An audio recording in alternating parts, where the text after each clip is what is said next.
कहते हैं कि अच्छे बुरे की जो पहचान है वो हम एक उम्र में पहुंचने के बाद सबको हो जाती है। अब ऐसा क्या आसन है जो आप अपनी इंद्रियों पे कंट्रोल पा सके, ताकि रास्ता हमेशा दिमाग इतना ताकतवर हो जाए कि सही रास्ता भटके नहीं आते, वो उसका कुछ उपाय जरूर ये यंगस्टर्स के लिए एकदम बहुत अच्छा प्रश्न पूछा। आजकल जो है ना, वीडियो किसके देख रहे हैं लोग? कॉमेडी वीडियो और बर्गर खाते हैं, वर्गल्टी के वीडियो देखते हैं। डिस्ट्रैक्टिव कंस्ट्रक्टिव कुछ नहीं होता उसमें, ज़्यादातर ऐसे होते हैं। आपने अच्छे वीडियो बनाए, थैंक यू।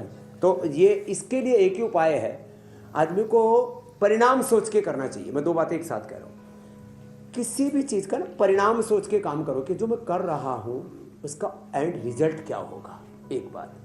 दूसरी बात, जो भी कुछ हम कर रहे हैं उसका असर मेरे 37 ट्रिलियन सेल्स पर, मेरे कुल वंश खानदान पर, मेरे पूरे समाज पर, और मैं जिस कुल वंश संस्कृति में, सभ्यता में। अब जैसे यदि हमारे हुसैन भाई से कोई गलती हो जाएगी ना तो पूरा इस्लाम बदनाम हो जाएगा।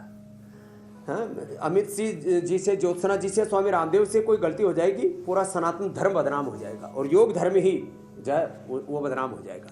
तो हम ये सोच करके करें कि जो मैं कर रहा हूँ उसका असर 37 ट्रिलियन सेल्स पर पड़ रहा है। जो मैं कर रहा हूँ उसका असर जो है वो पूरी समष्टि पर पड़ रहा है। मैं एक व्यक्ति नहीं, पूरी समष्टि को समेटे हुए एक परा चेतना हूँ, परम चेतना हूँ। ऐसे भाव चेतना के साथ जो जिएंगे ना, फिर जिंदगी में कोई प्रॉब्लम नहीं है, जो आप करें उससे बच जाएंगे। और जो भाव चेतना को स्ट्रॉन्ग कैसे किया जाए? भाव चेतना को तो हमेशा ये रखना चाहिए, शुद्ध हो हम, बुद्ध हो हम, आत्मा हम। मैं सच्चिदानंद स्वरूप आत्मा हूँ, मैं बुद्ध हूँ, मैं महावीर हूँ, मैं नानक हूँ, मैं राम हूँ, कृष्ण हूँ, मैं ही जो है ईसा मसीह और पैगंबर प्रॉफिट मोहम्मद साहब की परंपराओं का वंशधर हूँ। ये भाव चेतना रहेगी, उच्च भाव चेतना में जीना, लोअर कॉन्शियस में कभी नहीं जीना। बहुत योगी श्री अरविंद करें हायर कॉन्शियस में जियो। तो ये तो बीच में मैंने संवाद ले लिया हमारे राम जी के साथ। लेकिन स्वामी जी तो आपने बहुत ही अच्छी बात कही है। हुसैन जी, अमित जी, मीनाक्षी जी, स्वामी जी आपने बहुत ही अच्छी बात कही है, और मुझे लगता है कि आपने जो बताया उससे तो हमारी भी जिम्मेदारी बहुत बढ़ गई है। मीनाक्षी नहीं, देखिए आप तीनों लोग गलती कर सकते हैं, मैं गलती मुक्त हूँ। मजाक कर रही हूँ, ये तो खैर मजाक की बात है। गलती किसी से भी हो सकती है और कभी भी हो सकती है। और अच्छा तो ये है कि अगर गलती का एहसास हो जाए तो तुरंत उसे रेक्टिफाई कर ले। स्वामी जी, अब जैसे सर्दियों के मौसम में रेस्पिरेटरी वायरस इन्फेक्शन बढ़ रहा है और इसकी एक वजह सर्द हवा भी है, लेकिन बड़ी वजह है कि लोगों के अंदर विटामिन डी की कमी हो गई है, क्योंकि धूप भी नहीं निकल रही है। आप हमेशा ये कहते हैं कि धूप फ्री का टॉनिक है, और अगर ये ना मिले तो फिर तमाम परेशानियां आ जाती है। शुगर, बीपी इम्बैलेंस हो जाता है, बॉडी क्लॉक बिगड़ जाता है। तो योग के जरिए इसे कैसे ठीक किया जा सकता है, और जब तक कि धूप ना मिल रही हो? ये आपने बहुत अच्छा प्रश्न पूछा है मीनाक्षी जी। और देखो, मैं विटामिन डी के जो नेचुरल सोर्स हैं उसमें सबसे अच्छा तो है सूरज, वो तो कोई बात ही नहीं है। उससे हमारी डर्मिस, एपिडर्मिस, हाइपोडर्मिस, सबसे नीचे वाली लेयर हाइपोडर्मिस, डर्मिस, फिर एपिडर्मिस, तीनों की तीनों लेयर हमारी हेल्दी रहती है। उसके लिए फिर कोलेजन प्राश में नहीं खाना पड़ेगा। और वैसे कोलेजन, नेचुरल कोलेजन जो होता है ना, वो गाजर में होता है। किस में होता है?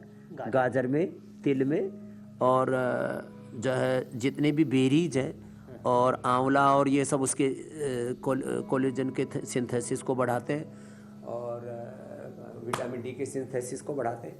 तो रोज़ आंवला एलोवेरा के लिए तो लेना ही चाहिए।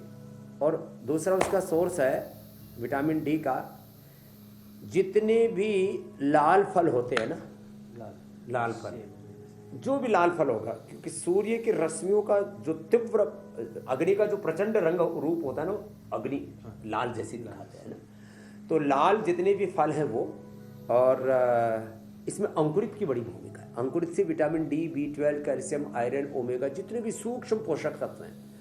और एक बात और आपको बताता हूँ, देखो आप मेरे शरीर को देखो ना, कहीं पर भी 1 ग्राम भी चर्बी है नहीं, कहीं पे भी नहीं है। हमारी बहुत है, आपकी नहीं। तो इसका एक राज ये है, सूक्ष्म आहार लो। तो जो है अंकुरित जरूर लेना चाहिए सबको, और अंकुरित में उसमें 2 चीजें और ऐड ऑन कर लो। एक जो है आम की गुठली, उसमें विटामिन डी, B12 और जितने भी पोषक तत्व भरपूर मात्रा में होते हैं। आम की गुठली उसको हल्का सा सेक लें तवे के ऊपर, आजकल उसको क्या कहते हैं, रोस्ट कहते हैं अंग्रेजी में। थोड़ा सा रोस्ट कर लें, हल्का सा, तेज नहीं। उसमें थोड़ा सा तेल डाल दें, थोड़ा सा उसमें फ्लैक्सीड और सोआ बोलते हैं इधर गुजरात में। ये सब चीज़ें मुखवास के रूप में एक बार खा ले, खाने के बाद इधर बहुत खाते हैं, महाराष्ट्र में, गुजरात में, अब मुंबई स्वामी जी गर्मियों का मुखवास। इंतजार करना पड़ेगा ये चीजें कि आम और फिर गुठलियों के दाम का भी काम हो जाए, नहीं हुसैन? बिल्कुल बिल्कुल। तब जी, तक न्यूट्रिला विटामिन डी ले ले वो रेडीमेड है। और स्वामी जी योगाभ्यास में क्या क्या किया जा सकता है?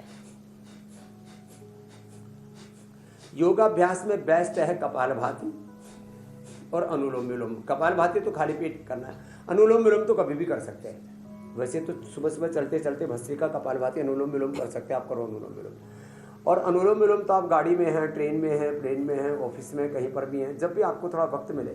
तो आजकल जैसे ही वक्त मिलता है तो लोग मोबाइल पर स्क्रॉल करने लगते हैं। वही मैंने कहा ना, वर्गल वीडियो या जो है कोई कॉमेडी वीडियो या ऐसे ही फालतू की चीज़, अनप्रोडक्टिव जो है वीडियोस देखते रहते हैं। उसके बजाय जब भी वक्त मिले अनुलोम विलोम करो और अपने 37 ट्रिलियन सेल्स को चार्ज कर लो। जैसे स्वामी जी, आप कह रहे थे ना, आपके अंदर कमजोरी नहीं आती, तो मैं अपनी बैटरी चार्ज करता रहता हूँ अनुलोम विलोम से और सांसों पर ध्यान करने से। भगवान बुद्ध सांसों पर ध्यान करने के लिए बहुत कहते हैं। तो इसको दृष्टा ध्यान कहा जाता है जैन दर्शन में, प्रेक्षा और विपश्यना ध्यान कहा जाता है बौद्ध दर्शन में। जी मेरे भाई।